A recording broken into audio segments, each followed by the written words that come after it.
tukang desainer pakaian itu, yang laki-laki, itu muncul kebosanannya pada perempuan. Kan banyak yang melambai kan?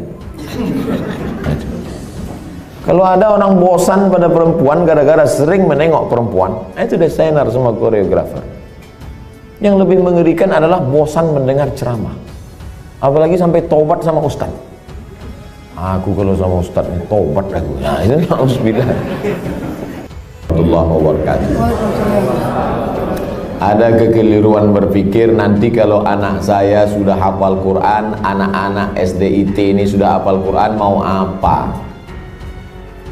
Karena bayangan dia kalau sudah hafal Quran jadi ustadz. Nggak maulah anak kami jadi ustadz, nanti macam Ustadz Somad, ceramah sana ceramah sini. Nggak maulah kami anak kami jadi imam, paling-paling jadi imam tarawih.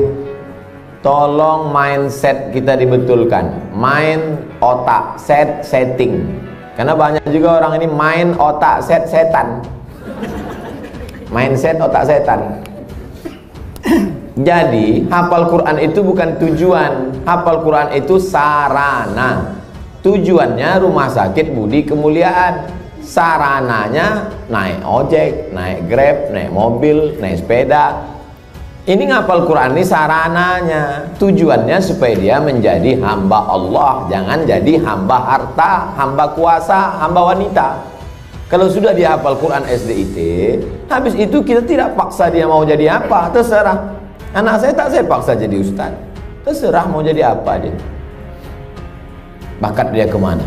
Jadi kalau nampak dari kecil udah megang-megang jarum suntik, memang ke fakultas kedokteran lah itu. Dua kemungkinan, kalau tidak bisa adu narkoba. Nauzubillah, nauzubillah. Jadi pendidikan Islam pertama dimasukkan ke kepalanya itu Quran, habis itu hadis Nabi, habis itu barulah akhlakul karimah. Itu mesti dibetulkan. Jangan nanti berpikir nanti habis hafal Quran jadi apa? Ya tetap jadi profesi dia. Kalau dia jadi pengacara, dia jadi pengacara yang hafal Quran. Kalau dia jadi tentara, dia jadi tentara penghafal Quran. Kalau jadi polisi penghafal Quran. Betul kepalanya. Tak dimakannya, tak dizoliminya orang lain. Itu tujuannya. Insya Allah 10-20 tahun akan datang, generasi kita adalah generasi yang Qurani.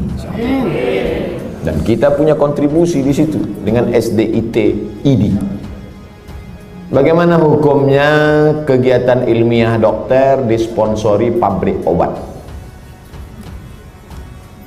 Pabrik obat menyediakan duit 100 juta, dibuat acara ilmiah, seminar, lokakarya segala macam, atau acara agama yang menyelenggarakan dokter. Di mana letak haramnya? Mungkin akan terjadi kolusi, nepotisme, kecurangan, penilaian tidak lagi normal. Dikhawatirkan terjerumus dalam gratifikasi. Makanya suatu ketika sahabat Nabi mengutip zakat dari Yaman. Ketika barang-barang zakat dibawa, kambing, onta, lembu, ini kambing untuk zakat, ini kambing saya. Kata Nabi, kok ada kambing zakat, ada kambing saya? Kok dapat kambing dari mana? Hadiah. Kata Nabi, seandainya kau duduk di rumah emakmu, di rumah bapakmu, mungkinkah ada orang ngasih kambing? Tak ada.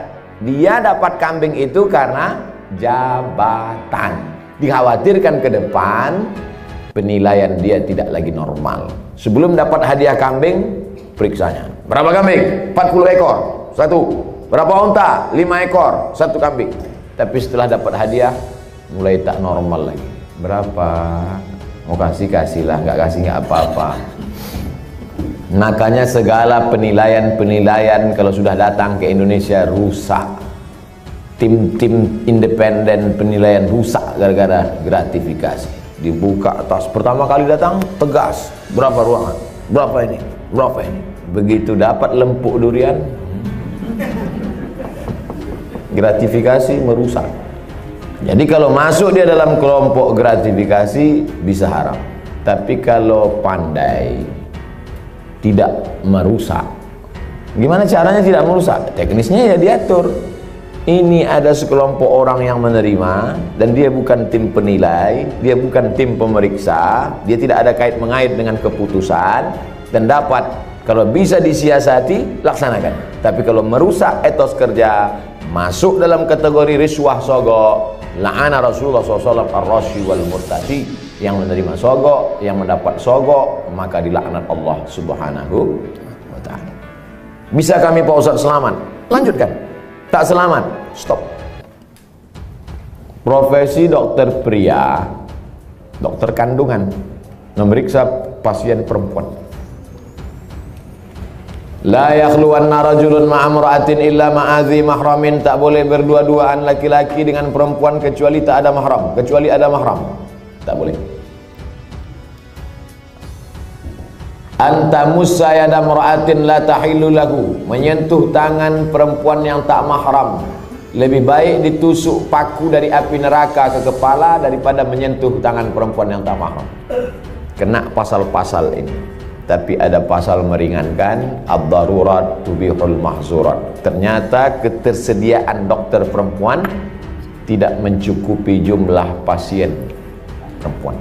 Itulah maka tadi saya sebutkan, kalau diterima nanti 20 anak tahfiz Quran SDIT, nanti mesti ada 7, 5, 10 yang perempuan, supaya mereka nanti akan menjadi dokter spesialis kandungan di UII nanti. Amin. Supaya mereka lah yang akan nanti menutupi ketersediaan SPOG, spesialis obgyn dokter perempuan. Karena kalau tidak, khawatir kita akan terjerumus. Tapi bapak-bapak yang spesialis kandungan, karena sekarang tidak terpenuhi, masuk kategori darurat. Saya sampai sekarang belum tahu survei berapa untuk kota provinsi. Terlalu besar mungkin untuk Indonesia, Provinsi Kepulauan Riau, Kota Batam saja. Berapa dokter SPOG perempuan, berapa yang laki-laki, berapa yang hamil perempuan, memanglah perempuan itu hamil. Berapa hitungannya? Kalau satu dokter itu berapa? Kalau masih dalam kategori darurat, tapi kalau hanya untuk tidak darurat. Ustadz dulu, anak Ustadz Mizian Hazik Abdillah, dokternya laki-laki atau perempuan? Perempuan. Dokter Sri di depan UIN Suskaria, Jalan Pelajar, dokter perempuan. Tapi andai tak lagi ada dokter perempuan, hanya tinggal dokter laki-laki, pilihannya antara dua. Kalau tidak ditangani dokter laki-laki, mati. Maka tak boleh pilih mati. Assalamualaikum Bapak. Ya, istri Bapak sedang hamil tua, kami tidak ada lagi dokter perempuan, yang ada dua, mati atau dokter laki-laki. Biar aja mati. Haram hukumnya memilih mati. La tulqu bi aidikum ila tahlukah, tak boleh menjerumuskan diri sendiri kepada kematian. Pilihlah dokter laki-laki dengan alasan darurat. Jadi bapak dokter jangan merasa kau sedang berbuat dosa besar, tapi kau sedang menyelamatkan orang banyak. Saya tak bisa merasakan gimana rasanya jadi dokter laki-laki yang memeriksa perempuan. Apakah tak ada lagi nafsunya, atau dia macam menengok daging sapi saja? Itu tak bisa kita rasakan, karena semua kata-kata yang bercerita tentang rasa, rasa pasti berdusta. Kata tak dapat menceritakan rasa, tak bisa. Oleh sebab itu, kalau ada terlintas di hati bapak macam-macam sambil memeriksa itu, banyak-banyaklah istighfar. Astagfirullah, banyak minta ampun, solat sunat supaya hati terjaga. Tapi yakinkan bahwa perbuatan bapak bukan dosa. Jelas jawaban saya. Bagaimana pandangan Islam suntik botok mengurangi kerutan yang tak bersifat permanen, bertahan 6 bulan? Tak boleh mencabut uban, karena uban itu nanti di akhirat akan menjadi cahaya. Lama saya berpikir, uban kok cahaya? Kenapa uban tak boleh dicabut jadi cahaya? Baca hadis, jangan baca hadisnya, baca syarah penjelasannya. Rupanya dengan melihat uban di cermin, ingat tua, ingat mati, bertambah takut, bertambah amal. Makanya dengan bertambah takut, bertambah amal, maka akan menjadi cahaya. Itu rupanya korelasi uban dengan cahaya.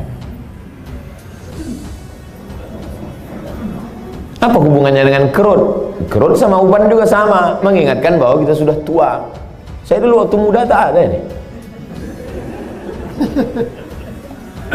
Saya tengok foto-foto saya yang lama waktu di Mesir, Mak ganteng juga. Saya udah tua. Tapi dengan tua ini kita sadar bahwa sudah tua, bahwa kita ini akan mati. La'ana Rasulullah SAW al-wasimat. La'anallahu al-wasimat. Hadisnya riwayat Abdullah bin Mas'ud. La'anallahu al-wasimat. Allah melaknat perempuan tukang buat tato. Wal mutasimat, minta buatkan tato. Wal mutanammisat. Apa ini? Alis. Mencabut alis, mencukur alis. Wal mutafallijat, gigi. Karena orang kalau sudah bertambah tua, bertambah giginya. Bukan gigi itu bertambah panjangnya. Maka gigi itu dia otak-atik. Zaman dulu orang kalau mau nikah tak ada pakai akte kelahiran. Sama macam mau beli sapi kurban, kambing kurban. Gimana kita tahu umur kambing itu sudah 2 tahun? Tengok giginya. Orang pun juga tengok giginya. Ngotak-atik gigi. Wal mughayyirat, yang nomor 5, merubah ciptaan lil husni, karena untuk mempercantik. Kalau merubah ciptaan dari yang tak layak menjadi layak. Ibu bapak dokter yang gigi, tukang pasang kawat gigi, jangan sangka itu perbuatan haram. Ada memang dia perlu. Ada orang ini kalau dia senyum sama kita 3 hari kita tak bisa tidur. Nah, itu memang perlu dibetulkan, perlu luruskan, diperbaiki. Tapi kalau hanya untuk gaya-gaya aja, hari Senin pink, hari Selasa hijau, ini mubazir, perbuatan saya saudara setan. Oleh sebab itu maka kira-kira suntik botok mengurangi kerutan ini termasuk yang mana nih? Masuk kategori nomor 5, mughayyirat lil husni, merubah untuk mempercantik-cantik saja. Sebetulnya saya tengok-tengoklah, dia sebetulnya tidak berubah jadi cantik, dia saja merasa cantik. Berapa banyak orang yang operasi pipi, operasi dagu, operasi hidung, dia merasa cantik, kita takut. Saya terus terang dengan orang operasi takut saya tengok. Dan saya tengok wajahnya yang operasi itu bentuknya sama-sama aja semua kan. Sama macam bencong. Hidung panjang, dagu panjang, panjangnya tak tentu arah pula. Rupanya silikon itu tidak bisa berinteraksi dengan darah. Akhirnya membusuk. Busuklah darah di hidung ini. Kata dokter ini mesti dipotong. Dipotong hidung ini. Alhamdulillah ada terapi lintah. Akhirnya digantungkanlah lintah. Digantungkanlah lintah di sini. Untuk menyedot nanah tadi. Biasanya kalau kulit kita digantungkan lintah, itu 1 hari lintah itu bisa tahan nyaman. Tapi pas ditempelkan ke hidung, asal tempel jatuh. Asal tempel jatuh, kata lintah. Lintah pun tak mau. Terapi lintah. Bayangkan itu lintah. Yang mau lintah darat aja yang mau. Saking kan busuknya hidung yang gara-gara silikon tadi. Wala udhillannahum, aku sesatkan mereka, kata setan. Setelah sesat, wala umanniyannahum, aku buat mereka berhalusinasi, berimajinasi. Apa kata setan? Kau cantik, kau cantik, kau cantik, kau cantik, kau cantik, kau cantik, kau cantik. Dia saja merasa cantik, orang merasa ngeri. Hai yang asik dibuat setan operasi, sesungguhnya kau saja yang merasa cantik, sesungguhnya orang merasa ngeri. Tapi orang nggak jujur. Gimana Jeng? Aku kelihatan cantik nggak? Wow, amazing. Padahal dalam hatinya macam hantu aku tengok.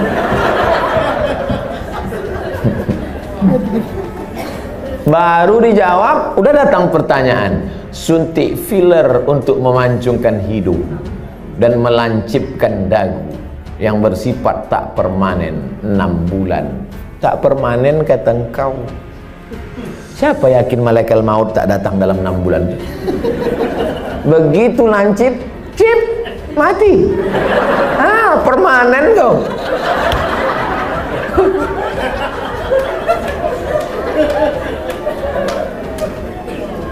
Kau cantik bukan karena dagu kau lancip, kau cantik bukan karena hidung kau panjang, kau cantik karena bekas air wudhu, kau cantik karena habis baca Quran, kau cantik. Yang mengatakan cantik tak cantik itu kan hati, betul? Bapak-bapak ganteng, ganteng, bininya tidaklah jelek, tapi rasanya taklah sepadan berjalan. Pas ditanya orang, Pak, siapa perempuan paling cantik? Itulah yang paling cantik, gitu dia. Entah dia jujur, entah takut, Allahu'alam. Karena antara jujur dan takut ini beda-beda tipis. Tapi yang jelas kata dia, cantik itu membuat cinta atau cinta itu membuat cantik?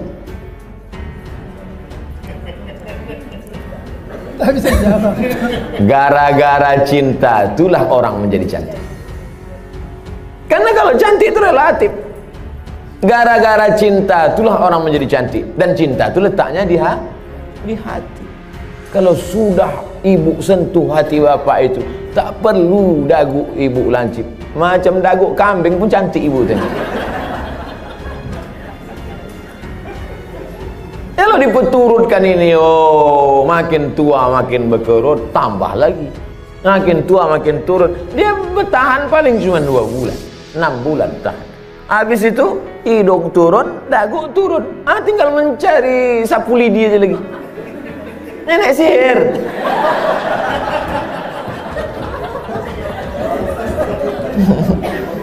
Berhentilah. Berhenti. Usah dipeturutkan ajakan setan ini. Kalau perbuatan itu haram, maka yang melakukannya pun ikut haram. Orang yang memberikan fasilitasnya pun ikut haram. Maka terjerumus dalam perbuatan haram kolektif. Saya kan cuma jual khamar. Saya nggak ada ngajak dia minum khamar. Saya cuma jual aja Pak Ustadz. Penjualnya ikut kena, pembawanya ikut kena. Khamar itu 6 ikut kena. Penjualnya, pembelinya, yang menuangkannya ikut semua. Supirnya ikut kena, security-nya ikut kena. Tarik benang untuk meniruskan pipi, bertahan setahun, masuk pasal 5 semua. Jadi Islam itu unik hebatnya, dia tidak menyebutkan 1, 2, 3, tapi menyebutkan secara umum dan terkait. Mukjizat ini Nabi disebut punya jawami'ul kalim. Kalimatnya singkat tapi makna pada sampai hari ini bermakna. Apapun namanya, yang merubah ciptaan Allah bukan karena darurat, bukan karena tak layak. Merubah yang tak normal menjadi normal boleh. Yang sudah normal dia taati menjadi abnormal. Nauzubillah. Bapak mesti siap menerima bunga yang layu. Karena tabiat bunga pasti layu, kecuali bunga plastik. Nah itulah maka sekarang banyak perempuan yang mau jadi plastik. Dokter anak, sunat perempuan bagaimana hukumnya Pak Ustaz? Anak saya laki-laki, keponakan saya perempuan. Kata saya kepada adik saya, kau cari, kalau tak mau dokter di rumah sakit itu menyunat keponakan saya, cari bidan kampung yang mau menyunat. Karena saya berpegang pada mazhab Syafi'i. Ada mazhab yang mengatakan sunat tak perlu. Mazhab Hanafi, Maliki, Hambali mengatakan sunat bagi perempuan itu tidak wajib. Sedangkan saya berpegang pada mazhab Syafi'i mengatakan wajib. Adakah khitan sunat perempuan pada zaman Nabi? Ada. Nabi mengatakan kepada si perempuan itu, kau potong tapi jangan terlalu banyak. Maaf, na'udzubillah, hari ini bisa menyebabkan frigid dan lain sebagainya. Tapi rupanya manfaat lain dari memotong khitan pada perempuan itu adalah meminimalisir libido seksual. Begitu kata ulama-ulama dulu. Oleh sebab itu saya sampai hari ini tetap berpegang pada mazhab Syafi'i. Anak perempuan kalau tak mau dokter memotong karena takut bahkan bisa masuk HAM, hak asasi manusia, banyak saja pasal-pasal yang mereka lakukan. Sedangkan di zaman Nabi yang pakaian tertutup, makanannya bersih, tontonannya bersih, Apalagi zaman sekarang tontonannya maksiat, makanannya memicu libido seksual dengan berbagai macam cerita hubungan. Maka khitan amat sangat baik. Salah satu usaha meminimalisir. Bagaimana cara sebaiknya bagi dokter anak menasehati pihak ortu imunisasi bayinya sejak lahir? Dulu saya diundang oleh Kementerian Kesehatan Provinsi Riau. Videonya kan viral, coba cari. Sosialisasi suntik imunisasi.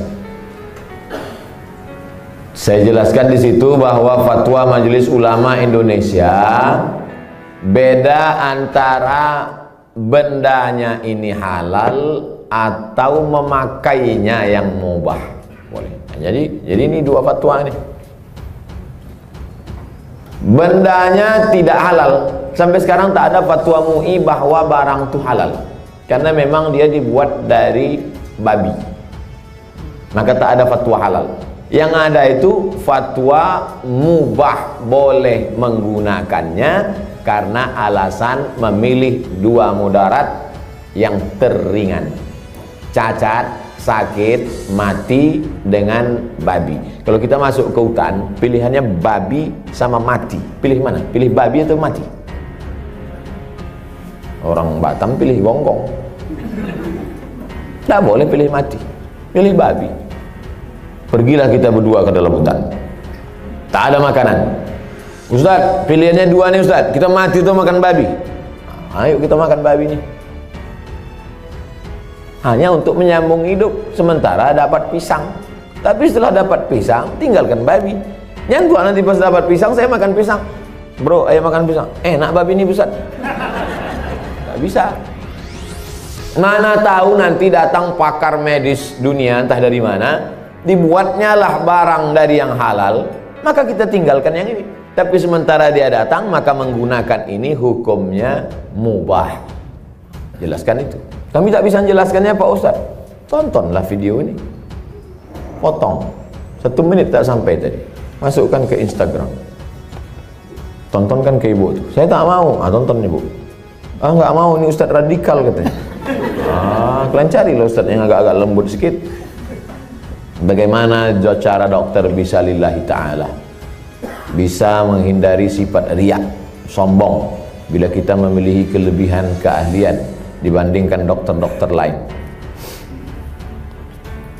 Insya Allah nanti kalau sudah berdiri pas pembelian tanah pun, nanti pas ini soalnya yang saya cakapkan ini tak bisa pakai teori.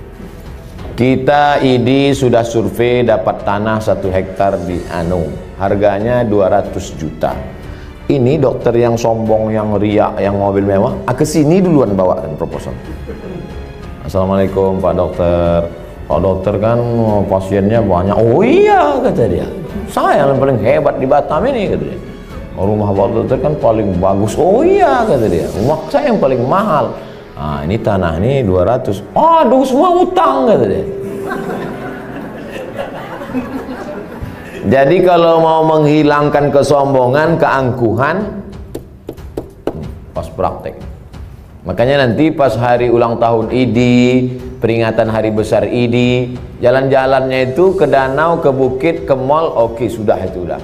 Jalan-jalan ke panti asuhan, jalan-jalan. Tapi kalau kita sudah punya sendiri, maka tiap hari pertemuan dibawakan, tiap bulan datang, di grup ada terus. Belum bayar, ini anak 4. Maka insya Allah itu menghilangkan keangkuhan, kesombongan, keegoan, segala macam. Kita hanya berusaha.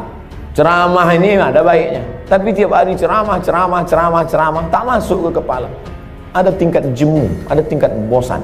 Ada orang bosan pada ceramah. Orang kalau terus muncul bosan. Desainer, koreografer, tukang desainer pakaian itu, yang laki-laki, itu muncul kebosanannya pada perempuan. Kan banyak yang melambai kan? Kalau ada orang bosan pada perempuan gara-gara sering menengok perempuan, itu desainer sama koreografer. Yang lebih mengerikan adalah bosan mendengar ceramah, apalagi sampai tobat sama ustaz. Aku kalau sama ustaz ini tobat aku. Nah itu na'udzubillah. Jadi makanya saya ingin mengatakan bervariasi. Ceramah oke, sebulan sekali, seminggu sekali, tapi harus ada amal yang tidak teori tapi langsung praktek. Maka saya selalu sama. Di mana-mana saya ceramah tak keluar dari 3. Islahut tarbiyah, perbaikan pendidikan. Islahul iktisad, perbaikan ekonomi. Islahus siasah, perbaikan politik. Perbaikan politik, pilih anggota dewan yang peduli pada syariat Islam. Perbaikan ekonomi, belanjalah ke warung tetangga, bangkitkan ekonomi umat. Perbaikan pendidikan, masukkan anak-anak ke pondok pesantren. Yang punya duit banyak, beli tanah, dirikan sekolah. Karena sekolah yang ada sekarang belum mampu untuk menampung anak-anak kita, apalagi anak-anak yang tak mampu. Daftar ulang 17 juta. Anak siapa yang bisa? Tak tertampung. Yang sekarang tidak mendapat pendidikan layak itu 10 tahun lagi, 3 tahun SMP, 3 tahun SMA, 4 tahun S1. Yang sekarang SMP cabut, mabuk, sakau, lem kambing, itu yang akan jadi anggota dewan tahun 2040. Satu-satunya jalan memperbaiki umat lewat pendidikan. Dan ID tidak hanya menyehatkan badannya, tapi juga menyehatkan generasi ke depan, insyaallah. Amin.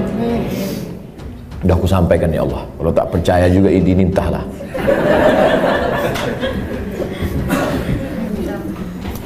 Dah habis pertanyaan. Habis. Terima kasih atas segala perhatian Bapak dan Ibu. Ceramah kita pagi ini baru starting point, baru start. Ini belum finish.